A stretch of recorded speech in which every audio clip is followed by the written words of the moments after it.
Hello. Hi Peter, we're so pleased to be talking to you again. Now, the Zeitgeist movement, it's starting to be a runaway train, isn't it? It's really gathering momentum at the moment. I hope so. I certainly like what I've seen. Yes. You know, there's so much great action and so many people that are so dedicated that the seeds have been planted, I think, and Yes. I look forward to seeing how things progress. I thought the event went very well. Yes, well, we've just seen you do a fantastic talk, really putting things into detail. Thanks. I really just wondered where the spark of the Zeitgeist came from. What was the passion that started you off on this journey? I guess ultimately we all have, well, most of us have an interest to see things function in some type of fairly good way, for lack of a better expression. I think all of us want to see, I think most people don't like to see crime and poverty, even though our values in the media certainly wouldn't suggest that. People, for some reason, they see movies about suffering and violence, and it's exciting, but yet I think they naturally are horrified when it happens to them personally. So invariably, the Zeitgeist movement is an attempt to do something to change all of the problems that we tend to see. My spark was actually inadvertent. It was a media project of the original film, which I think I had mentioned to you before. And essentially, I wanted to create an artistic expression that reflected certain values and awarenesses and gestures and challenged people. And ultimately, it invariably had to do with dishonesty. I think whether you call it corruption or whatever you want to label it, but there's a great deal of dishonesty amongst people. And that manifests in so many different ways. And the reason that sticks out to me is, why are they being dishonest? And there's a reason for that. And that was really the train of thought that led to the second film. First film sparked the kind of environment, people responded. The second film, Zeitgeist Addendum, started to address things that no one talks about. It's always about people, like this person did this and that person did that. Not this person did this because, or that person did this because. There's very little motivation in society to understand root causes of anything, unfortunately. So that's really what the movement's about at its cellular level, you know. Now, so many people have come today to hear you speak, and they've come from far and wide, haven't they? From Germany, They have come. So amazing. People are very interested in what you are trying to achieve with this. Now, so many people, millions in fact, are on board with the message of what you are trying to do and the change you are trying to bring about. How do we progress that, or how does one progress that yourself? Because I know you don't want to be just the focal point of the Zeitgeist. You do want to spread this far and wide. So what would be your aims if you wanted to tell people to make this happen? Because I know you don't want to make this a money thing. You've made that very clear. And you were talking about maybe land being donated to start the project off. And what else would work? Well, the project isn't just I don't think this is what you're suggesting, but you mentioned land and the start of the project. The project begins right now. Okay.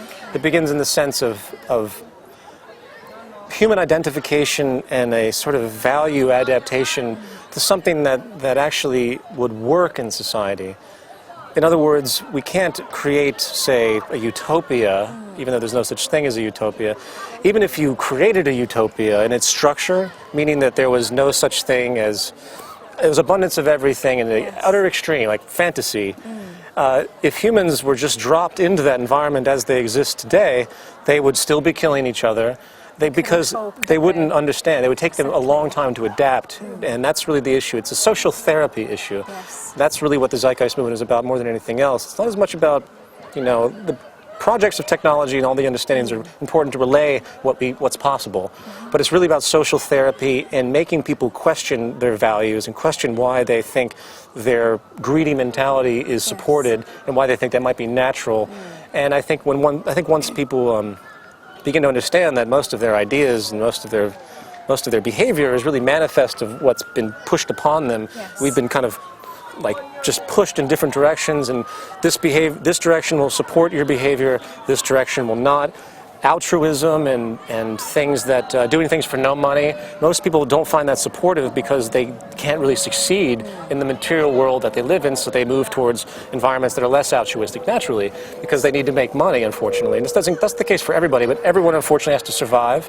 So the Zeitgeist movement is not to deny that, it's to point it out and to relay that information and to show that this society, this civilization can be redesigned in a way that all of the attributes that tend to lead to dishonest behavior will no longer exist, and dishonesty will no longer be a viable issue. And again, that might sound utopianistic, but it's not in the sense of its train of thought. Okay. There's a reason why people do what they do, and that's really what the movement's about, is, again, social therapy. I say that a few times because I want people to think about that. We're shaping behavior constantly in everything that we do. If I do something offensive to somebody, all you have to do is look at the emotional scarring of people that have been abused. And like my mother used to be, well, she still does actually, she's retired now, but she still works in Child Protective Services. And and a lot of people give Child Protective Services a bad name. They say it's like against the family or something, like who are these people? But I've seen the horrors that happens from generations and generations of child abuse, generations and generations of molestation and sexual abuse. It's incredible to see the pattern, and it makes sense. Exactly. Because you're just continuing the pattern. So something has to stop those patterns. How do we just stop something like, which is terrible as child abuse? How do we just get that out of the That's system? a very complex one. Out of all the extremes that we talk about in the movement, and money is a big point as far as reinforcement of selfish and just narrow, unenlightened self-interest gratification. When it comes to difficult subjects, such as a man who gets jealous of a woman, or a woman who gets jealous of a man, what's the basis of that? It makes no sense. Where does it come from? Or, yeah, exactly. Or say a man who beats up another man for looking at his girlfriend the wrong way. Think of these sick, weird things, these jealousies and these arrogances, where do they come from? And that's a very good question. I think they come from the system from many different levels, and I can't pretend to give you a definitive answer of where. But what I do know is that just as easily as they come in, is just as easy as they can go out. So if someone's educated enough in their youth, for example, instead of someone in kindergarten and first and second and third grade learning fairy tales, they begin to learn how to relate to each other. And once you begin that, I hate to say programming, but we are programmed machines in a lot of ways, then they'll grow up in a much more altruistic mentality. If they grow up with poor parents and an abusive alcoholic, drug addict father who has succumbed to those distinctions because of his poverty and his family's abuse, these chain reactions are all there. So arrogance, dominance, your competition, another great one. Why are people competitive? People say it's natural. It isn't really natural. First of all, scientifically, it's always better for somebody to work with somebody else.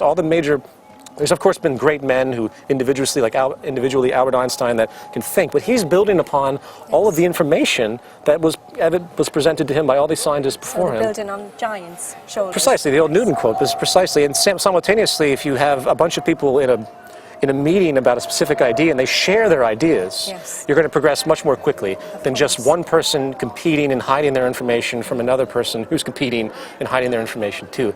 So back to my original point, competition makes no sense. So the reason it exists has to do with something else. I'm not saying that just because it doesn't make sense, it's not, it doesn't have a basis. We have to survive, and it doesn't have a biological basis. We have to survive. So you can say if two people are both deprived and they both see food, they're going to fight for it, therefore they're competing.